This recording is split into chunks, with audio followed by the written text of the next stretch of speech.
Of charge के रूप में जो प्रति इकाई समय में गुजरती है। If a Q charge flow through a conductor in a T time, then the current I is flowing through the conductor is equal to I equal to Q upon T.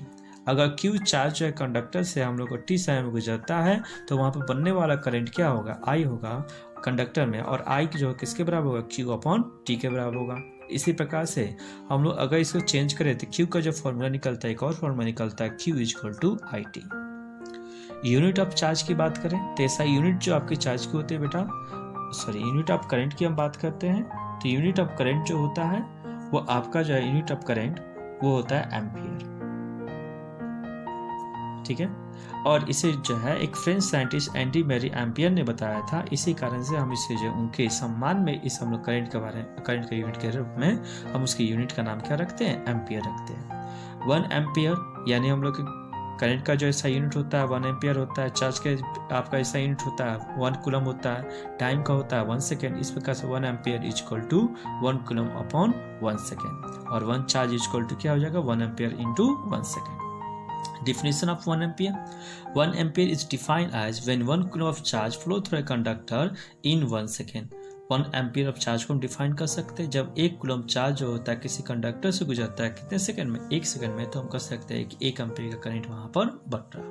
तो इस प्रकार से हमने इस पेज में हमने क्या जानकारी किया, हमने जानकारी किया कि चार्ज कितने प्रकार के होते हैं, 2 प्रकार के होते हैं, एक पॉजिटिव चार्ज एक नेगेटिव चार्ज, ठीक है। पॉजिटिव चार्ज जब कोई वस्तु जो इलेक्ट्रॉन को लूज करती है तो उस पर पॉजिटिव चार्ज होता है, जब कोई वस्तु जो इलेक्ट्रॉन गेन करती है उस पर नेगेटिव चार्ज होता है। प्रॉपर्टी ऑफ चार्ज की बात करें तो अनलाइक चार्ज जो होते हैं ट्रैक करते हैं एक दूसरे के, जैसे कि हम सभी जानते हैं कि चार्ज 2 प्रकार के, एक पॉजिटिव और एक नेगेटिव है, तो अनलाइक करते हैं यानी दोनों अपोजिट होंगे, तो अपोजिट चार्ज हरदम एक दूसरे के नज़दीक आएंगे, लाइक चार्ज हरदम एक दूसरे से दूर जाएंगे, जिससे कि negative negative positive positive. Electric charge is conserve. Electric charge क्या होता है, कंजर्व होता है। इसका मतलब क्या होता है कि ना कभी हम इसे क्रिएट कर सकते हैं और ना ही कभी हम इसे डिस्ट्रॉयड कर सकते हैं। Electric charge is quantize. Electric charge जो होता है कैसा होता है, क्वांटाइज होता है। इसका अर्थ होता है कि Q किसके बराबर है, Ne के बराबर, जहाँ पे N किसकी वैल्यू होती है, नंबर ऑफ इलेक्ट्रॉन, E किसका वैल्यू होता है, तो इलेक्ट्रॉन का। अभी हम जानकारी करेंगे इलेक्ट्रिक करंट, क्योंकि इलेक्ट्रिसिटी का एक हिस्सा है जिसका नाम क्या है, इलेक्ट्रिक करंट। इलेक्ट्रिक करंट को डिफाइन करते हैं बेटा, rate of flowing of charge in per unit time. प्रति इकाई समय में गुजरने वाले चार्जों की मात्रा को हम लोग क्या करते हैं, इलेक्ट्रिक करंट करते हैं। अगर Q चार्ज किसी कंडक्टर से T समय में गुजरता है तो वहाँ पर बनने वाला करंट की वैल्यू क्या होती है, I होती है, और इस प्रकार से I is equal to Q upon T और Q is equal to IT। Q का 2 फॉर्मूला मिला, Q is equal to IT या फिर NE।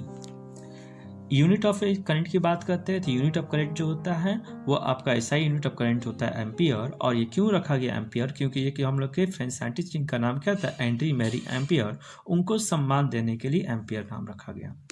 और इस प्रकार से 1 ampere is equal to 1 coulomb upon 1 second, तो 1 coulomb is equal to 1 ampere into 1 second.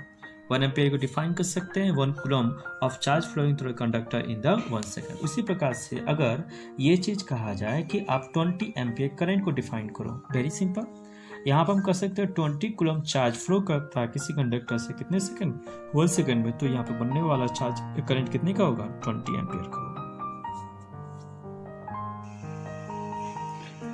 Definition of coulomb, हमने अभी डिफिनीशन पढ़ा किसका, एम्पियर का, जिसमें हमने जानकारी किया 1 ampere is equal to 1 coulomb of charge in 1 second, then it is said to be current flowing through conductor is the 1 ampere. उसी प्रकार से अगर 200 एम्पियर की बात की जाए तो क्या कहोगे बाबू, आप ये कर सकते हो कि 200 charge flowing through conductor in 1 second, that is known as the 200 ampere. Now we can able to define 1 coulomb when 1 ampere current flowing through a conductor in 1 second, it is said to be 1 coulomb charge is formed।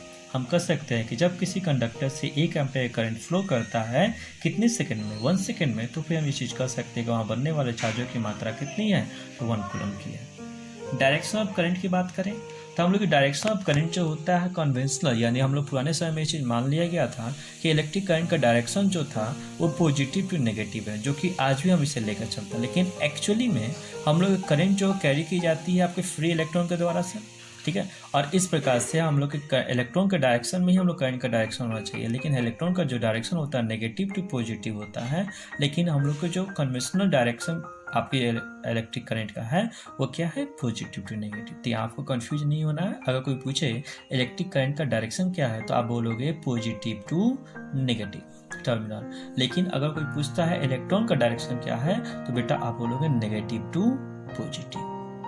Clear? इस प्रकार से हम ये चीज कर सकते हैं कि विच इज यहाँ पर जो इलेक्ट्रॉन का जो डायरेक्शन है वो कन्वेंशनल डायरेक्शन ऑफ करंट के बिल्कुल अपोजिट है, जिसे रिप्रेजेंट कर सकते हैं कि अगर कोई वस्तु पॉजिटिव टू नेगेटिव जाती है तो इसका मतलब क्या होगा, ये डायरेक्शन है कन्वेंशनल करंट का। अगर कोई वस्तु नेगेटिव टू पॉजिटिव जाता है तो ये डायरेक्शन किसका है, इलेक्ट्रॉन का। इलेक्ट्रिक करंट को मेजर करने के लिए जिस डिवाइस का हम यूज करते हैं उस डिवाइस का नाम क्या है बेटा, एमीटर है।